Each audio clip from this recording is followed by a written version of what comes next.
Vou mostrar aqui a apresentação da tela.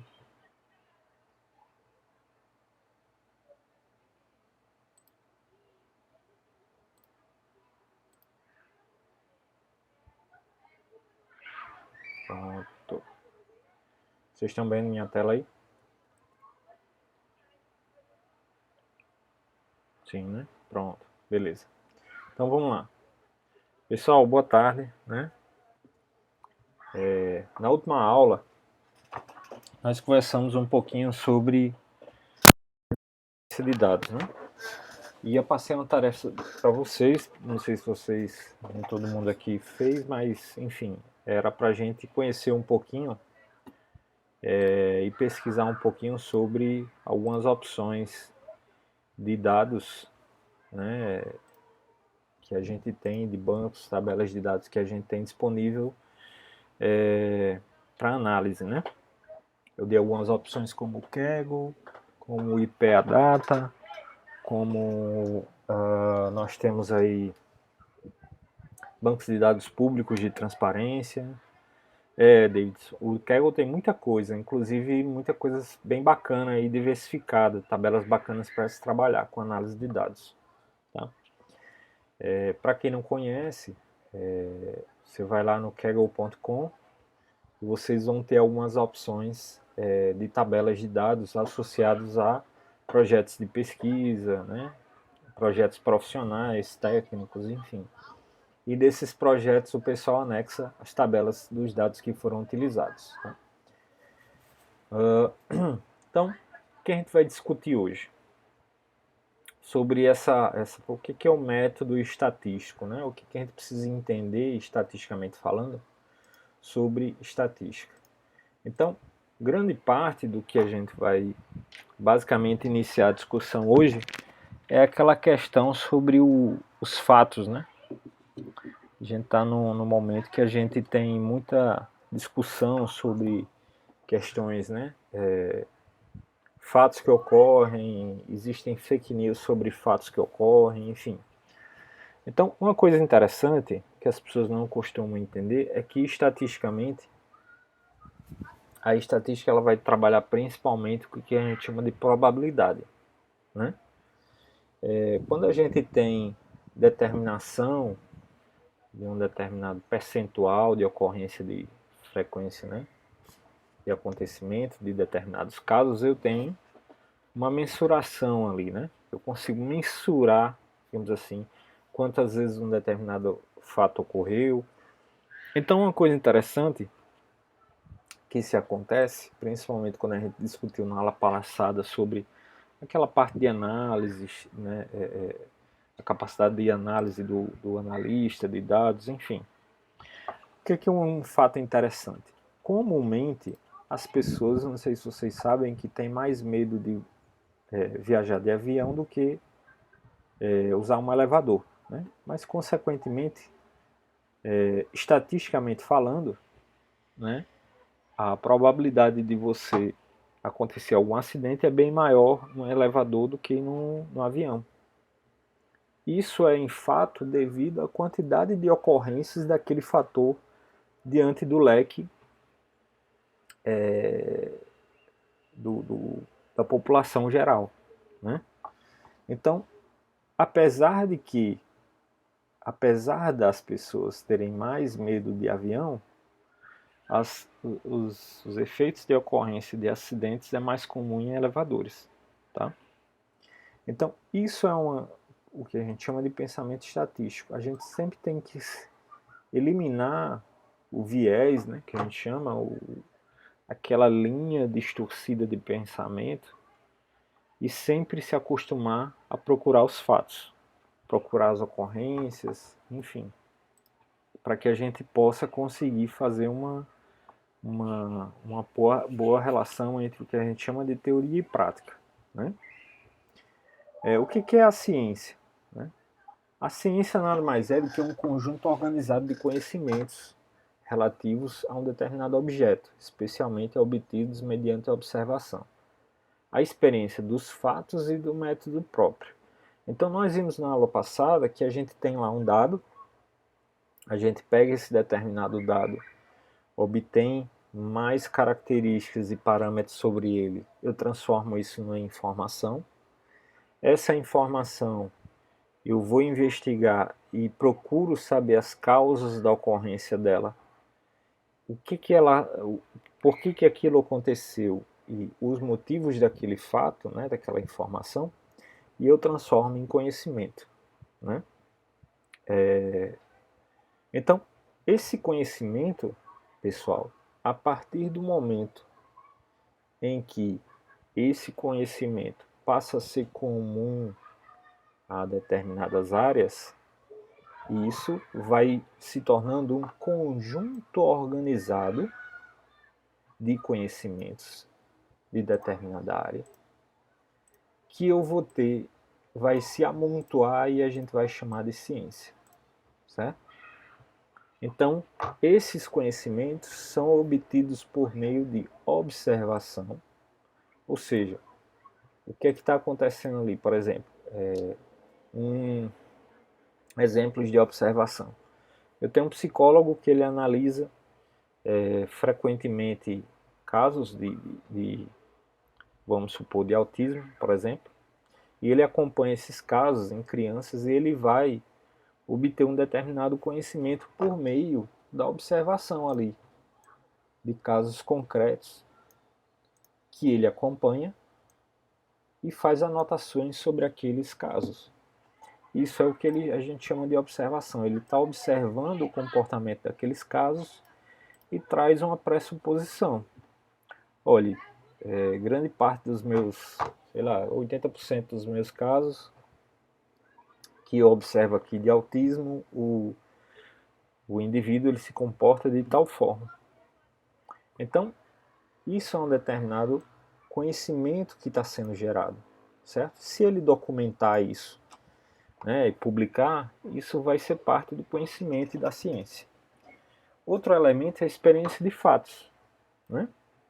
Então, por exemplo, vamos supor que eu quero investigar as causas de acidentes de trânsito, né? Então eu preciso mapear ali quais os motivos que aqueles indivíduos estão tendo acidente de trânsito. Se é porque bebeu, se é porque teve desatenção ao trânsito ou sonolência. Então, diante disso, eu vou fazer uma consolidação desses dados. Eu vou ter o que a gente chama de experiência dos fatos, né? Isso me dá uma determinada experiência e vou transformar isso também em conhecimento. Porém, tudo isso que eu estou falando, ele não consegue ser bem sistematizado, né? Por exemplo, quando o psicólogo ele vai lá e obtém as informações dos indivíduos, né? Ele precisa o que a gente chama de sistematizar isso. O que, por exemplo? Vamos supor que eu vou aqui na aula, vou observar aqui, né? Tem Davidson, Manique, tem Luiz Eduardo, Eduardo Rieve, Rômulo, Rafael, Marta.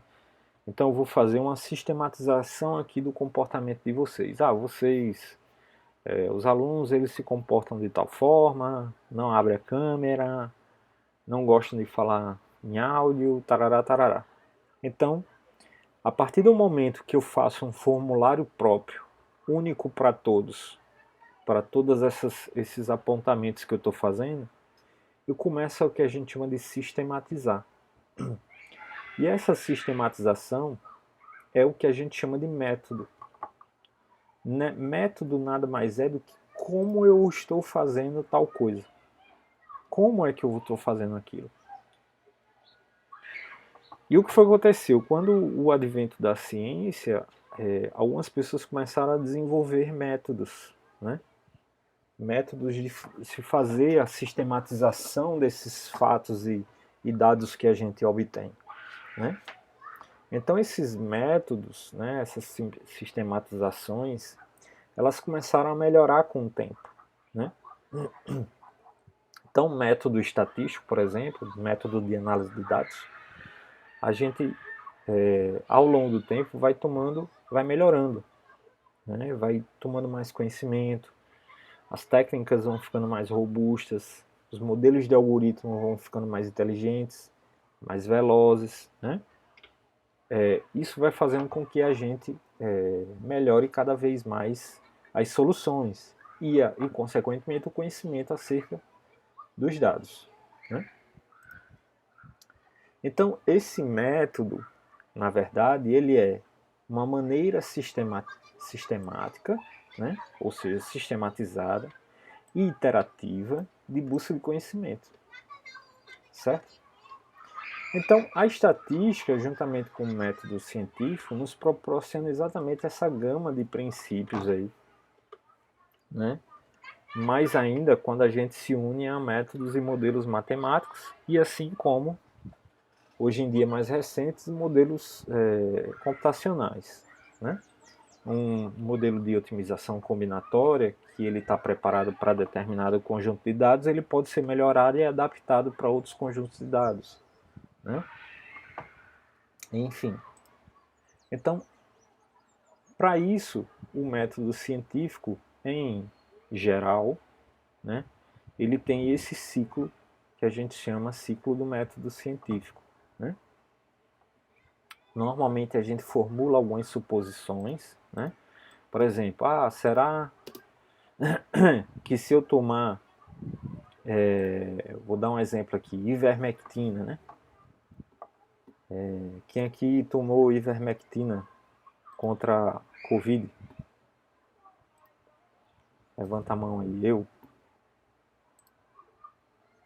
Pronto, muita gente tomou. Fique, tem medo não. Eu preferi tomar ivermectina do que a cloroquina, mas eu tomei ivermectina, né? Isso, para prevenir. Na dúvida, né? Como diz, não faz mal, no máximo vai tirar os vermes que tem, né? Então, muita gente tomou, eu tomei. Então a pergunta é, por exemplo, vamos formar uma suposição, né? Será que a ivermectina realmente tem um efeito, né? Evita que se eu não me engano, os argumentos, né? Se eu não me engano, ele evita que o vírus ele se acople mais facilmente lá no coisa por causa de uma proteína, enfim, um negócio assim. Então, basicamente eu tenho lá minha suposição. Aí o que eu vou fazer? Eu vou coletar os dados, que é a segunda etapa aqui, ó. Vou coletar os dados. Quais são os dados que eu vou coletar? Então, quando a pandemia estava começando, o que o pessoal tinha de argumento? Tinha de argumento inicialmente de alguns dados que a ivermectina ajudava em uma determinada proteína, que era semelhante à proteína do coronavírus, né? Então isso tinha esse argumento de que a ivermectina ajudava nesse sentido. Mas para me embasar, eu preciso melhorar o conhecimento, né? Ou seja, se a gente tem uma nova cepa, né, uma nova variante de vírus, eu preciso coletar novos dados para investigar isso com calma. Então, o que deveria ter sido feito, né? Vamos separar aqui determinados indivíduos, né, da sociedade. Esses indivíduos, até que tenha-se a vacina, eles vão tomar ivermectina, né? E outro grupo de indivíduo vai tomar o que a gente chama de placebo, né? O que é o efeito placebo? Alguém aqui já ouviu falar isso? Pronto, é o efeito de controle, né? O que é o controle? O placebo, ele elimina o efeito comportamental e psicológico do indivíduo. Então, na cabeça do indivíduo é como se ele estivesse tomando um medicamento. Então ele vai acreditar que ele está tomando um medicamento, o indivíduo leigo, né? Ele vai dizer, olha, você vai tomar a medicação e a gente vai acompanhar o seu comportamento. Então você tem dois grupos de indivíduos. Um indivíduo que toma aquele remédio e um indivíduo que toma o placebo, que é uma pílula de farinha, né? Não tem efeito nenhum. Então esses dois grupos são acompanhados e eu deveria o que a gente chama acompanhar o resultado ao longo do tempo. Vamos acompanhar aqui durante um ano e ver desses dois grupos quais dos indivíduos que tiveram efeitos colaterais mais graves, enfim, na Covid, né? Então isso é um exemplo, né? Posteriormente, o que eu deveria fazer aqui? Analisar o resultado, que é a análise exatamente de um ano de período de acompanhamento. Posteriormente, eu vou interpretar esses dados, eu vou ver o percentual de cada grupo que não desenvolveu infecção grave, etc. Eu vou fazer uma interpretação desse resultado e eu vou tomar uma decisão. Qual é a decisão que eu tomo em geral, né? Decisão que eu tomo porque a gente precisa, pessoal, elaborar soluções que sejam práticas no dia a dia, né? A ciência está aqui para ajudar a sociedade e o ser humano a novas soluções, né? Então as decisões, essa parte de tomar a decisão, que é o nosso objetivo, né? O objetivo é que a gente chegar em tomar decisão. Então o que é que eu deveria tomar? Eu tomo a decisão que, ou seja, eu divulgo a ivermectina como um medicamentoso para a Covid, contra coronavírus? Então essa aqui é a pergunta, se eu tomo essa decisão ou não.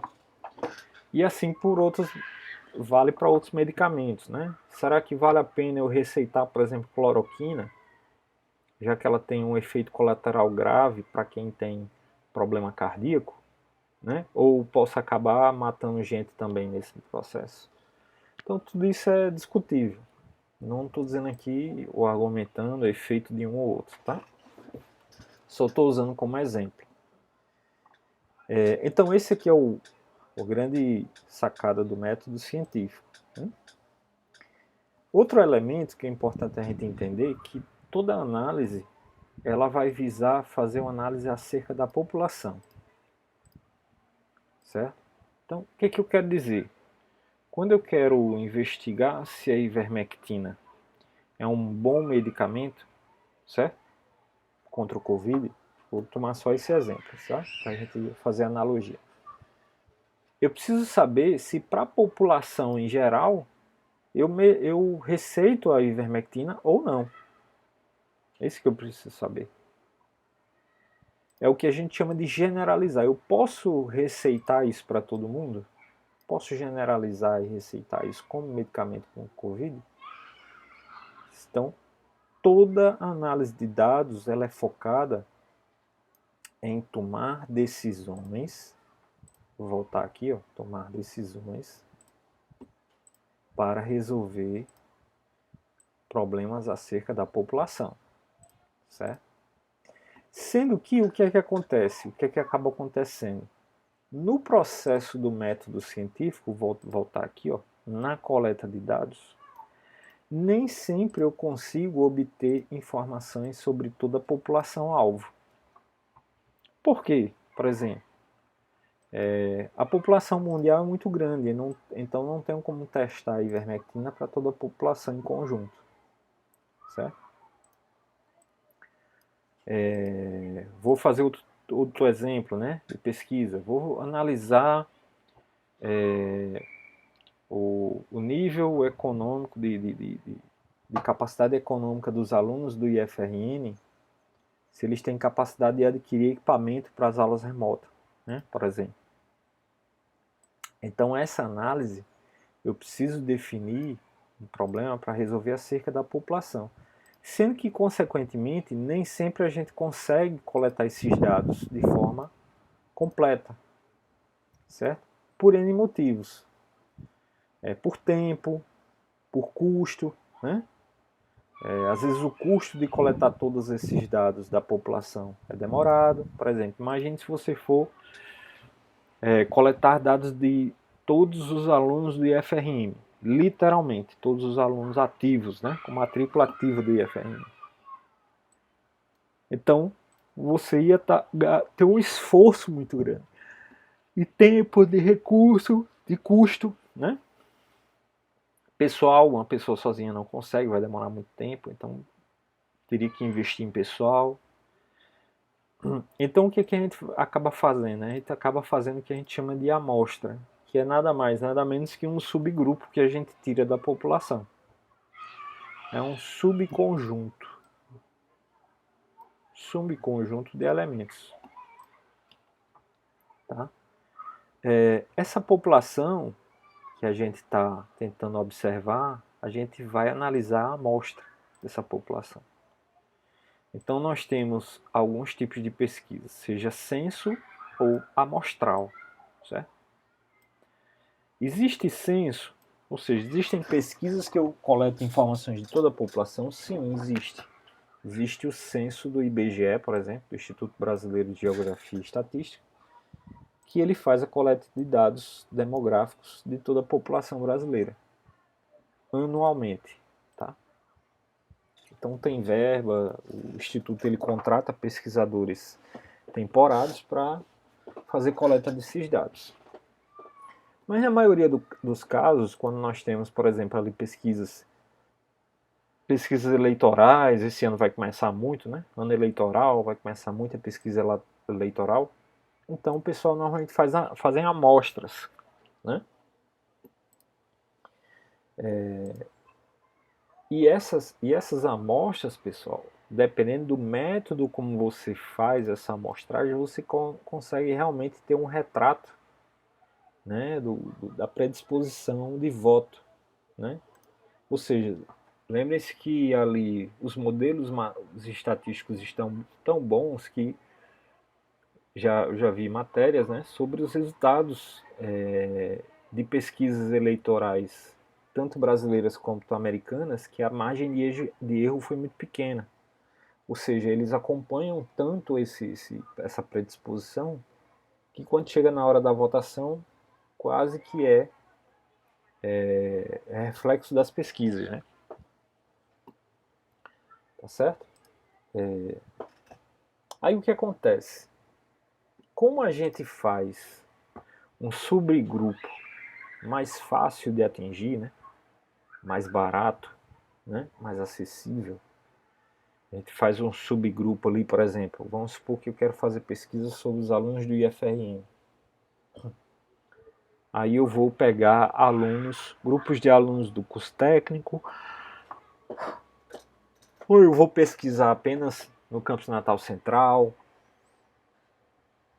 vou pegar ali só no grupo de TADES, por exemplo, dos alunos de TADES. Então isso é um exemplo. Quando eu olho, sempre que o que acontece, quando eu faço a amostragem, essa amostra tem que ter capacidade de refletir o comportamento da minha população, certo? É o que a gente chama de técnica amostral. O que é que acontece? É como se eu olhasse para um subgrupo de indivíduos e eu conseguisse um retrato estimado do perfil da população-alvo, certo? Esse processo que a gente está chamando de olhar a amostra, né, e tomar uma decisão a respeito da população, com base na amostra, é o processo que a gente chama de inferência estatística. Então, é a capacidade que nós temos de fazer esse tipo de técnica, de análise. Na inferência, eu tenho aqui ao redor o processo de amostragem, eu tenho a definição de parâmetros, né, acerca dos dados, parâmetros estatísticos, a gente vai ver mais na frente, e eu tenho o que a gente chama de principal aqui na estatística que chama-se probabilidade. Tá? Então, determinado fato que ele repete o acontecimento, eu consigo obter informações ali para fazer melhores estimativas. Tá? Então, a partir do momento que eu consigo definir que eu vou fazer uma amostra, eu faço uma coleta desses dados. Né? Eu vou na fonte original de dados ou eu vou o que a gente chama de dados secundários. A fonte original de dados é, por exemplo, eu vou fazer uma pesquisa de opinião com os alunos do curso técnico do curso de graduação de desenvolvimento de sistemas, né? Que é o que a gente chama de fonte primária. Você vai direto na origem do dado. Outra opção é dados de fonte secundária, que é o que eu pedi para vocês fazerem, né? Pesquisarem em portais e dados tabulados em sistemas secundários. Já. Então nós temos aí uma disponibilidade grande, né? Vamos para frente aqui. Outro elemento importante é nós verificarmos o que a gente chama de cadastro. Ou seja, antes da gente obter, por exemplo, como é que eu vou fazer o cálculo de uma amostra, né? Quantas pessoas que eu vou fazer a amostragem de alunos do campus Natal Central. Então eu tenho ali a quantidade, por exemplo, eu tenho 5.000 alunos no campus Natal Central. Quantos alunos pertenceram à minha amostra? Então esse cálculo é feito com base no cadastro. Eu preciso ir primeiro no cadastro de alunos. Então eu verifico quais são os alunos hoje cadastrados no sistema. Então tem lá 5.000 alunos. Para isso, para a gente planejar e selecionar a amostra, a gente vai fazer um cálculozinho que diz, olha, de 5.000 alunos, eu vou extrair, por exemplo, 600.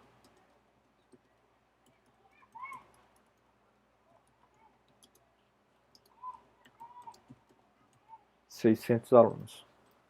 Então, esse aqui é um exemplo de que eu estou fazendo a definição. Depois, mais na frente, eu vou mostrar a forma de cálculo da amostra. Mas, a partir do momento que eu defino a quantidade, eu preciso perguntar a vocês, por exemplo, quais serão os alunos que vão participar dessa pesquisa. Eu não sei. Mas eu sei que existe um método para a gente selecionar esses alunos. Tá? E para selecionar esses alunos, eu preciso verificar primeiro o cadastro. Quem são os alunos do IFRN? Então, tem lá. Então, lista de cadastro de alunos, eu posso ter outros exemplos aqui. Ó. Lista de clientes, lista de fornecedores, cadastro de lojistas, cadastro de empresas vinculadas à Bolsa de Valores, cadastro de alunos do IFRN, e assim sucessivo. Cadastro de pacientes de determinado hospital, e assim vai. A partir do momento que eu tenho a quantidade de alunos, eu sei quais são os alunos que vão participar dessa pesquisa, eu preciso elaborar um questionário ou alguma forma que eu colete esses dados. Tá? E uma coisa interessante que eu vou mostrar para vocês agora são algumas características para a gente fazer essa coleta de dados. Primeiro é selecionar as características a serem coletadas dos indivíduos. Né? Então eu preciso saber lá o que eu preciso saber para responder aquele problema que eu tenho para resolver. Né? Exemplo, eu quero saber se os alunos têm capacidade econômica de ter aula remota, né? Se pode comprar equipamento.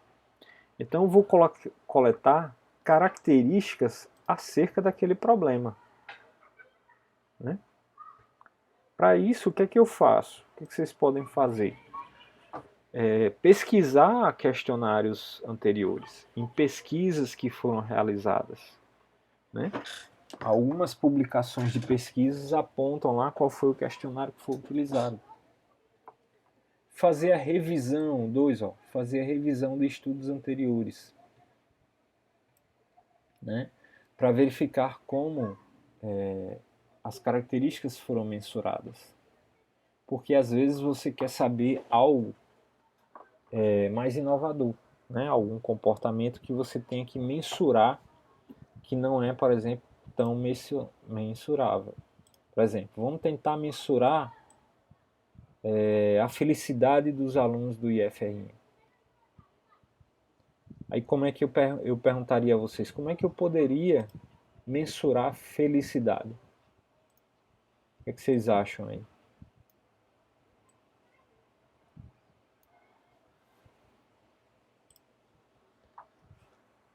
O que é que você poderia pensar aí? Sim, um formulário, por exemplo. Vamos supor que eu quero que, assim, Marique, vamos supor que eu quero, para a gente mensurar a felicidade, qual seria uma pergunta em um questionário que eu deveria fazer? Lembre que nem sempre o que o indivíduo afirma é o que ele realmente é o que é de fato, né? Então, por exemplo, vamos supor que eu quero fazer uma mensuração da felicidade. Como é que eu posso conseguir esse dado de um indivíduo? O que vocês acham aí? Não vou nem dizer que já existe pesquisas que tentam, viu? Mas a ideia de vocês, o que vocês acham?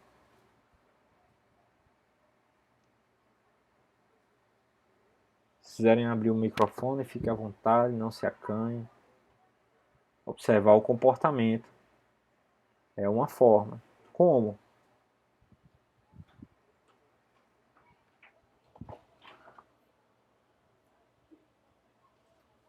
Né? Como é que... Porque, por exemplo, vou fazer uma analogia simples lá, aqui para vocês, né?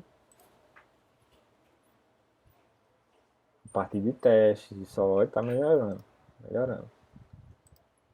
Vamos supor que você tem um aplicativo no seu celular, né? E o Google, né? O Google Play, né? Inventou uma forma de saber se o pessoal está gostando do aplicativo. Ele tem aquelas estrelinhas ali, né? Que você marca, de 1 a 5 estrelinhas. E você pode colocar um comentário, né? Então ali é uma forma que o Google criou de conseguir captar uma informação que ele quer saber, né?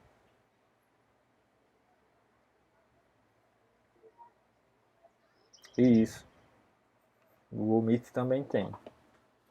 Então, diversas aplicações possuem esse tipo de autoavaliação.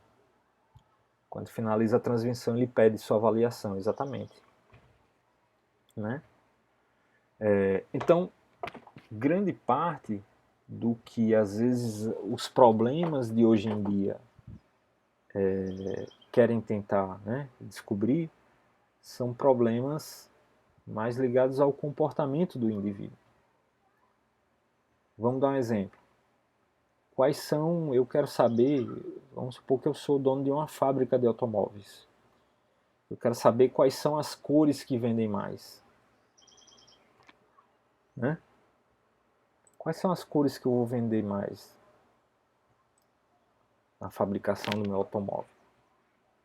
Quais são vamos supor que eu quero criar um metaverso. Né? O que os indivíduos gostariam de ter dentro do metaverso? Então, se eu conseguir ter uma resposta para essa pergunta, talvez eu possa ganhar muito dinheiro, né? Abrindo uma empresa aí, já no metaverso, enfim, né? Então, hoje em dia, pessoal, as pessoas não querem mais as grandes perguntas não são mais perguntas tradicionais, né? Mas perguntas que resolvam determinados problemas. Por exemplo, se eu tenho um nível alto de acidentes de veículos, né? Porque as pessoas estão bebendo muito, o governo, o que é que ele fez? Ele implantou uma lei chamada Lei Seca. Isso é uma solução para o problema de acidentes de trânsito que estavam tendo. Então, a gente precisa fazer as perguntas certas, ter as respostas certas para tomar a decisão.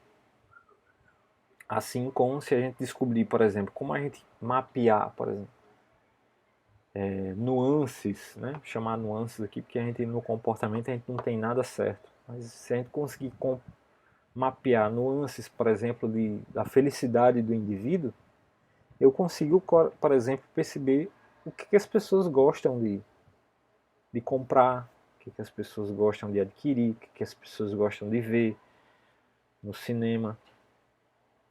Né? Tudo isso a gente vai conseguindo mapear do indivíduo. E isso pode desencadear soluções mais práticas para o nosso dia a dia. Eu preciso, em alguns casos, tá, fazer uma ou mais perguntas para determinadas características. Então, por exemplo, quando eu perguntei a vocês, né, sobre felicidade, né, como é que se mapeia, eu consigo mapear o nível de felicidade de um indivíduo? Pode ser que eu precise entender mais de uma característica. Exemplo, qual a quantidade de tempo que eu fico de bom humor no dia? É uma forma de mensurar uma característica. De 24 horas, né? Quanto tempo das 24 horas eu fico de bom humor? É uma forma de mensurar uma característica. Deixa eu dar um exemplo aqui. O quão irritado eu fico no dia a dia? Quantas vezes eu fico irritado no dia a dia? Se eu contar, né? Quantidade de vezes que eu fico irritado. Então isso é uma forma de mapear outro tipo de característica que pode refletir a felicidade. Né? Um conjunto de características pode me dar um ranqueamento ou uma pontuação de nível de felicidade. Ou de outros elementos, enfim. Então posso ver ali, por exemplo, satisfação com salário, satisfação com colegas, com amigos, segurança com o emprego, né? Eu preciso saber se aquela pergunta está suficientemente clara, certo? É muito comum nós sermos muito rebuscados, né, em fazer determinadas perguntas. Né? A gente complicar demais, em outras palavras. Então, a gente precisa ser claro e objetivo no que a gente quer perguntar. Né? Por isso que quando você chega, por exemplo, numa pesquisa de opinião eleitoral, ele já chega com um cardzinho, né, com a foto dos candidatos, né, o nome embaixo, e um círculozinho assim. Aí ele faz assim: olhe para esses candidatos e me diga qual você votaria. Então, você vai direto ao ponto. Né? Verificar se a pergunta não está induzindo a uma determinada resposta. Né? Então, um exemplo aqui, vou colocar aqui exemplo que é o seguinte. Vocês já ouviram a pergunta clássica que qual a cor do cavalo branco de Napoleão? Né? Não é isso, David? Qual é a cor? O que é que você acha qual é a cor do cavalo branco de Napoleão? O cavalo é branco ou o nome do cavalo é branco? Né? Então, isso tem que ter muito cuidado. Isso é muito comum, viu, Davidson? Pessoal. Isso é mais comum do que a gente imagina. Né? Ou, mais ainda, olha só, perguntar se a pergunta não é óbvia. Aí eu vou fazer uma pergunta aqui, né? Quem está estagiando aí? Ó? Avisa aí quem tá fazendo estágio aí. Avisa aí no chat aí. Marique, Eduardo, Rômulo. Quem é que faz estágio aí? Alguém faz estágio, trabalha? Diz aí.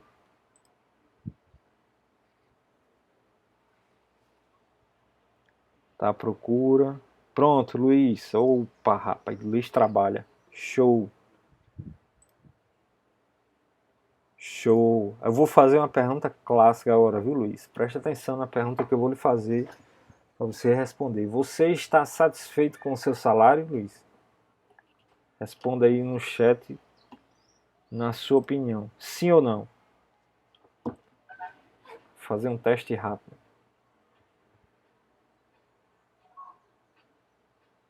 Hein, Luiz? Está satisfeito no momento sim. Deixe de conversa, Luiz. Ou é sim ou é não, rapaz.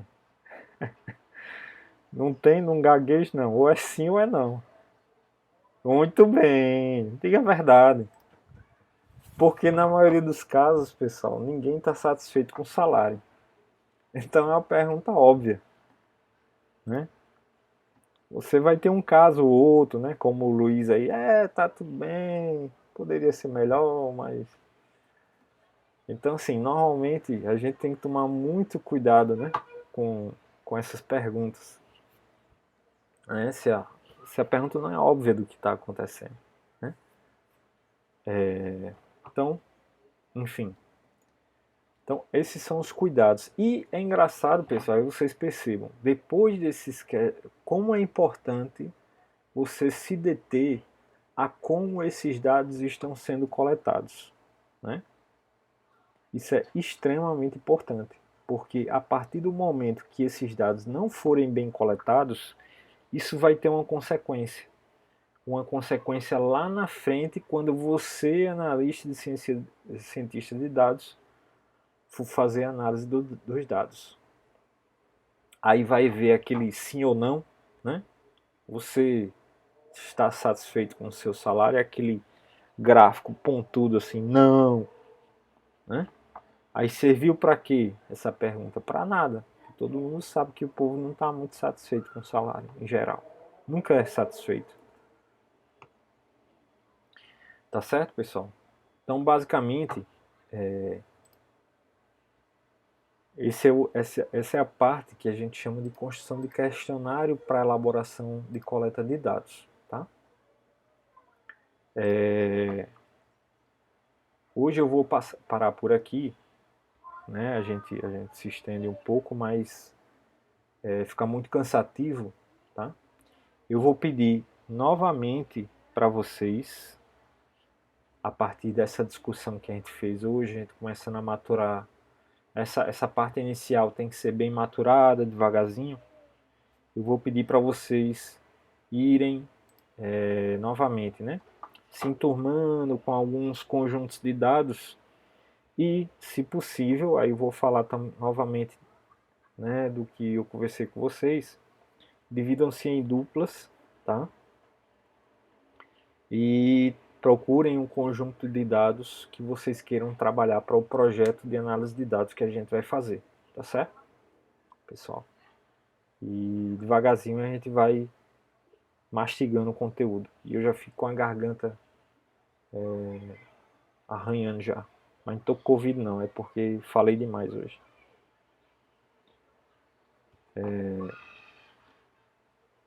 Se vocês quiserem, vocês podem abrir um WhatsApp aí da turma, né?